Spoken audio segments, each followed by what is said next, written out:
सिर्फ आपके पास 40 दिन की फूड है 100 लोगों के लिए। अगर आप वही फूड रखोगे, फूड की कैपेसिटी उतनी है, लेकिन आप जो लोग हैं उनको ज्यादा कर दोगे। पहले 100 लोग थे, अब उनको आप 150 कर दोगे, तो वो फूड जो है वो जल्दी खत्म हो जाएगी। तो ये आपके पास इनवर्स रिलेशनशिप्स होते हैं, और इसको आप जनरली ऐसे लिखते हो। इसको जनरली हम लिखते हैं, फॉर एग्जाम्पल आपके पास एक्स और वाई दो वेरिएबल्स हैं, ठीक है, और दोनों इनवर्सली रिलेट करते हैं एक दूसरे से, तो वही सेम साइन यूज होगा। सम लुक्स लाइक अ सिग्मा और अल्फा, लेकिन यहाँ पे आप उसको इन 1 अपॉन लिखोगे, ठीक है। डायरेक्ट वेरिएशन में तो हम उसको डायरेक्टली उसके बिल्कुल फेस टू फेस लिख रहे थे, लेकिन यहाँ पे हम उसको उसका क्या कहते हैं रेसिप्रोकल लिखेंगे। रेसिप्रोकल यही होता है ना कि एक्स का रेसिप्रोकल क्या होगा, 1/x। 8 का रेसिप्रोकल क्या होगा, 1/8। ये रेसिप्रोकल होता है, ठीक है। इसको आप कहते हैं रेसिप्रोकल। तो बेसिकली ये होता है। तो यहाँ पे जब हम इक्वल्स टू लिखेंगे, तो अगेन हमारे पास वही कांस्टेंट आएगा, लेकिन वो कांस्टेंट अब न्यूमरेटर में आ रहा है, और जो हमारे पास वेरिएबल है, जो जो इंडिपेंडेंट वेरिएबल है, ठीक है, वो डिनोमिनेटर में आ रहा है। तो ये इस तरह होता है, ठीक है। और यहाँ पे अगर आप कांस्टेंट की वैल्यू निकालना चाहो, तो वो किसके इक्वल होगी, दोनों वेरिएबल्स के प्रोडक्ट के इक्वल हो। तो this is the case in inverse variation, ठीक है। ये इनवर्स वेरिएशन के केस में ऐसे होता है। ये दोनों चीजें मैं आपको एक दफा करवा चुका हूँ। उसमें बॉयल्स लॉ और चार्ल्स लॉ में, एक में नेगेटिव रिलेशन था जिसको आप इनवर्स वेरिएशन भी कहते हो, और एक में डायरेक्ट था। आई थिंक बॉयल्स में डायरेक्ट था और चार्ल्स में जो था वो इनवर्स रिलेशन था। तभी क्वेश्चंस कर लेते हैं जल्दी से।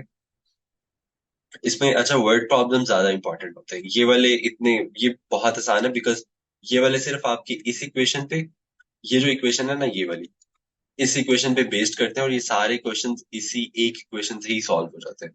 आपके जो वर्ड प्रॉब्लम्स होते हैं वो ज्यादा इंपॉर्टेंट होते हैं। अगर आप इसमें बी वाला प्रॉब्लम देखो, जो फर्स्ट वाला है, बी वेरीज इनवर्सली एज ई, ठीक है।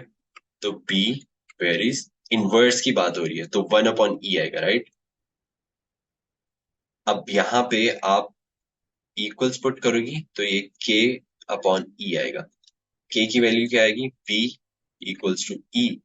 अब सबसे पहले आपने वही कांस्टेंट फाइंड करना है, ठीक है। कांस्टेंट क्या आएगा आपका, आप b अगर 6 पुट करो और e2 पुट करो, तो आपके पास k कितना आएगा, 12 आएगा ना। 6 × 2 12। आपके पास कांस्टेंट की वैल्यू आ गई। तो आप कांस्टेंट की वैल्यू इस इक्वेशन में पुट कर दो, ठीक है। तो बेसिकली आपका b इक्वल्स टू 12/e। ये आपके पास इक्वेशन एक बन गई, ठीक है, फाइनल। आप इसको इक्वेशन नंबर 1 बोल दो।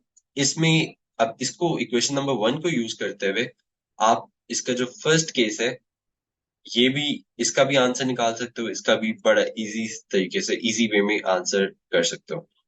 ए में वो कह रहा है the value of b when e equals to 12। Simple है। ए में वो कह रहा है कि अगर ई आपका 12 हो तो बी क्या होगा, सिंपल 12/12। ई की जगह 12 पुट कर दो, तो आपके पास बी कितना आ जाएगा, 1। बस। और अब बी वाला देख लो, the value of E when B equals to 3। B कितना वो कह रहे हैं, 3 कह रहे हैं। इसी इक्वेशन 1 को यूज करो, बी की जगह 3 पुट कर दो, 12/e।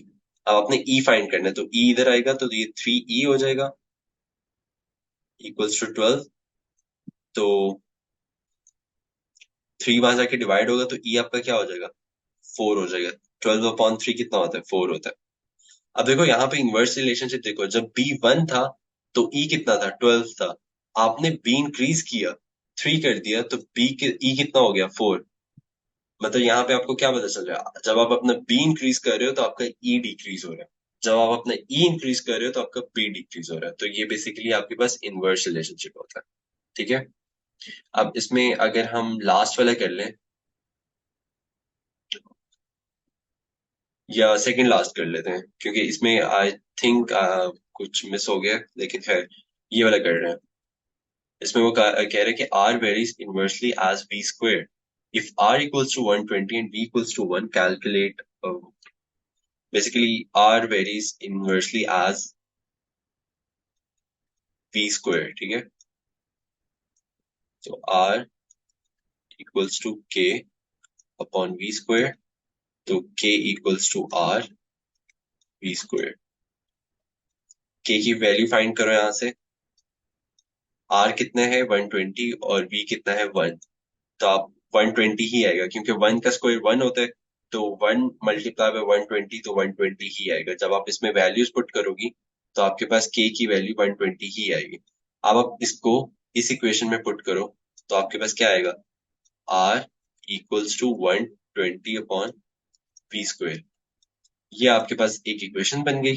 ठीक है, अब आपने इस इक्वेशन को यूज करते हुए इसका ए वाला कंडीशन भी फुलफिल कर, मतलब फाइंड करनी है, इसको इसको आंसर करना है और बी को भी। ठीक है, अब ए को अगर हम देखें तो उसमें वो कह रहे हैं आर हमने फाइंड करना है व्हेन वी इक्वल्स टू 10।